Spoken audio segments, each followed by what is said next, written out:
Paul writes about the fruit of the Spirit in Galatians, about how when the Spirit is present, there are things like love and joy and peace and patience and kindness, goodness. You know the list. What we don't always understand is that what leads into that discussion of the presence of the Spirit in our lives and in the lives of our churches is a warning. Paul, right before he talks about the fruit of the Spirit, talks about the propensity of Christians to, his words not mine, bite and devour each other, to consume each other.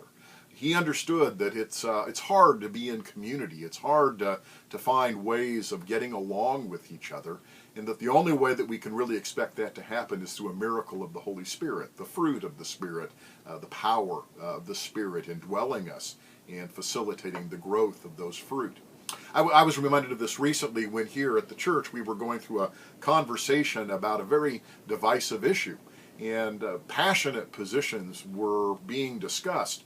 People of good faith were coming down on different sides of a question, and in the midst of that I remembered something that Jeremiah Burroughs, the Puritan divine, had to say. He said that he had heard once about a river that came out of two rivers coming together.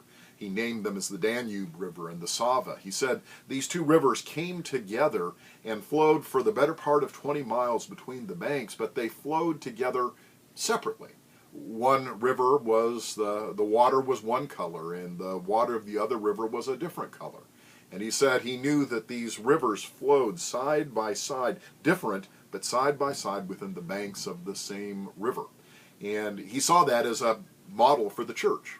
He understood how easy it is for us to separate, but how possible is it for two different rivers to flow together side by side without quarreling and without having to contend?